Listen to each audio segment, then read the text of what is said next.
Welcome back to all guys. Welcome in other video of MS biology. Hopefully आप लोग ठीक होंगे। आज की इस वीडियो में हम लोग बात करेंगे राजस्थान पीएससी के थ्रू असिस्टेंट प्रोफेसर जूलॉजी 2023 का जो रिक्रूटमेंट है उसके बारे में। लाइक है उसके नंबर ऑफ सीट्स कितने हैं, एग्ज़ाम्स का पैटर्न क्या होगा, एग्ज़ाम्स के मंथ क्या होंगे, कब एग्ज़ाम्स कराया जाएगा, उसका सिलेबस क्या होगा, डिटेल में देखेंगे। एज वेल एज कौन कौन सी बुक आपको फॉलो करनी चाहिए, ये सारी सब कुछ चीज़ हम लोग यहाँ पे डिस्कस करेंगे।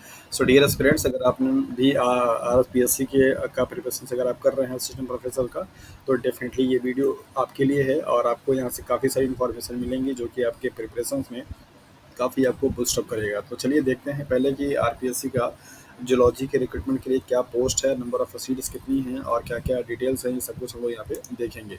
सो ये एडवर्टाइजमेंट का नोटिफिकेशंस का वो है, पीडीएफ है। जैसा कि आप देख सकते हैं यहाँ पे जूलॉजी सब्जेक्ट का 64 टोटल नंबर ऑफ सीट्स हैं। बाकी कैटेगरी वाइज आपको यहाँ पे दे रखा है, general category, SC category, ST, OBC, MBBS and EWS, right. तो जो लोग भी राजस्थान के बाहर के होंगे वो सब के सब लोग आपके जनरल में आएंगे। और जनरल की नंबर ऑफ सीट कितनी है, 16 है मात्र सीट यहाँ पे जूलॉजी के लिए। सो 16 सीट्स के फाइट्स बहुत ज़्यादा होंगे और इसका जो बाकी जो पैटर्न होगा वो आपको कल की वीडियो में बताया था, सेम वैसा ही रहेगा। यहाँ के लिए भी वही सेम है कि आपका मैक्सिमम मतलब जो क्वालिफिकेशन है वो क्या क्या रहेगा। मास्टर डिग्री होना चाहिए 55% से, और इसके साथ साथ में आपके पास नेट होना चाहिए, और नेट हो या सेट हो या फिर स्लैट हो, यूजीसी का या सीएसआईआर का, राइट। और अगर आपके पास पीएचडी है रेगुलेशन 2019 और 16 के अकॉर्डिंग, तो आपके पास अगर नेट नहीं भी है तो कोई प्रॉब्लम नहीं है।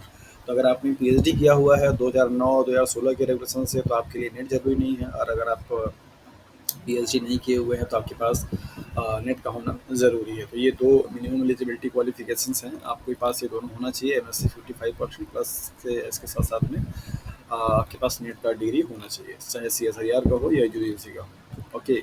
और इसके साथ साथ में यहाँ पे कुछ इंपॉर्टेंट चीज़ें आपकी और भी हैं। परीक्षा का माह क्या होगा, स्थान क्या होगा, आपको यहाँ पे दे रखा है।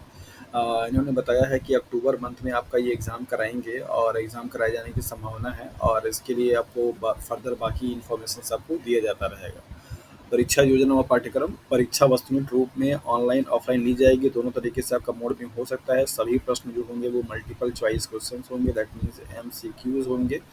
और इनकी वेबसाइट पे आपको यहाँ पे वेबसाइट्स पे इनको सिलेबस आपको दिया जाता रहेगा, राइट। बाकी यहाँ पे फॉर्म फिल करने के लिए वो दे रखे हैं जो कि नॉर्मल कॉमन होता है। स्ट्रक्चर्स क्या रहेंगे एग्जामिनेशन के, आप यहाँ पे देख लीजिए। 3 पेपर होगा। पेपर फर्स्ट जो होगा वो आपका सब्जेक्ट के रिलेटेड होगा, 75 मार्क्स का होगा, 3 घंटे का ड्यूरेशन होगा। पेपर सेकंड भी आपका सब्जेक्ट वाला होगा, 75 मार्क्स का 3 घंटे का पेपर होगा।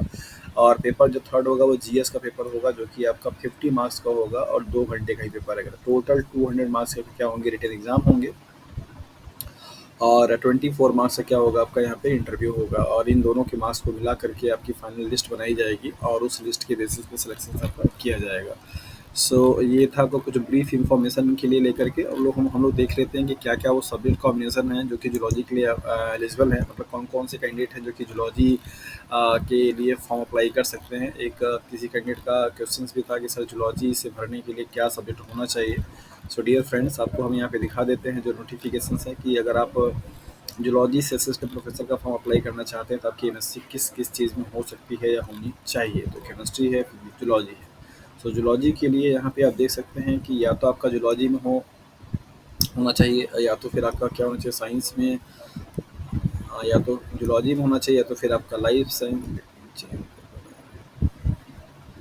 ओके, जूलॉजी में होना चाहिए, या फिर लाइफ साइंस में होना चाहिए, या फिर मराइन बायोटेक्नोलॉजी में होना चाहिए, इकोलॉजी, इवोल्यूशन बायोलॉजी में होना चाहिए, एनिमल बिहेवियर और न्यूरोलॉजी में होना चाहिए, बायोमेडिकल साइंस में, मराइन बायोलॉजी में, फिशरीज में, एक्वाकल्चर में, लिमोलॉजी में, एंटोमोलॉजी में, जेनेटिक्स में, अप्लाइड केमिस्ट्री में, बायोकेमिस्ट्री में, मॉलिकुलर में, जेनेटिक्स में, एनवायरमेंटल बायोइकोलॉजी में, बायोइंजीनियरिंग टेक्नोलॉजी में, एंड वाइल्ड लाइफ में। इनमें से किसी भी सब्जेक्ट में अगर आपने एमएससी किया हुआ है और आपके 55% मार्क्स हैं, प्लस आपके पास नेट का सर्टिफिकेट है, और ये नेट चाहे आपका सीएसआईआर का हो या फिर आपके पास यूजीसी का हो, या आपके पास अगर नेट नहीं है आप एससीटी भी दिए हुए पास अगर हैं राजस्थान का, तो भी आपका काम हो जाएगा।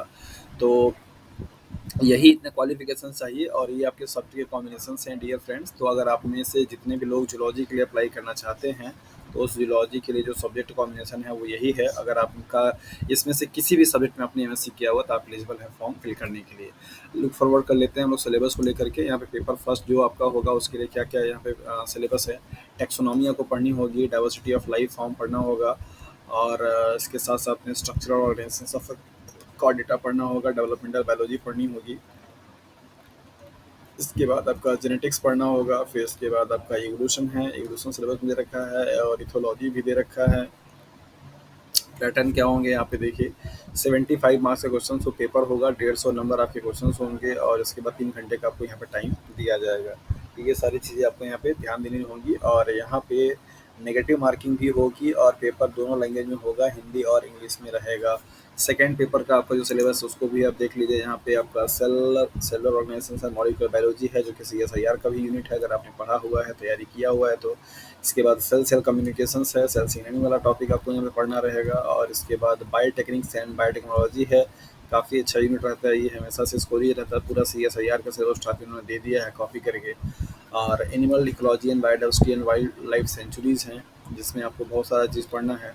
इसके बाद ह्यूमन फिजियोलॉजी है, फिजियोलॉजी आपको पूरा का पूरा सिलेबस से ही है, और यहाँ पे भी वही सेम चीज़ होगा, 75 मार्क्स को होंगे, 150 क्वेश्चन होगा, 3 घंटे का पेपर होगा, नेगेटिव मार्किंग होगी, और 2 लैंग्वेज पेपर आपका ये लिया जाएगा। सो डियर फ्रेंड्स, अगर आपका राजस्थान PSC का प्रिपरेशन चल रहा है और आप जूलॉजी की तैयारी कर रहे हैं, तो ये वीडियो आपके लिए काफ़ी हेल्पफुल हो सकती है। और अगर इसके बावजूद भी अगर आपके कुछ डाउट्स और कुछ क्वेरीज जो कि मैंने आपको यहाँ पर नहीं बताए हैं, आप ज़रूर उसे कमेंट सेक्शन में पूछें, मैं उसको आपको ज़रूर से ज़रूर इन्फॉर्म करूँगा कि वो क्या चीज़ सही रहेगा आपके लिए। एंड वन थिंग मोर, अगर आपको ये वीडियो पसंद आती है तो आप इसको शेयर कर दीजिए, और ज़रूर बताइएगा कि आपको इस वीडियो से कितना फ़ायदा हुआ। So thank you for watching this video.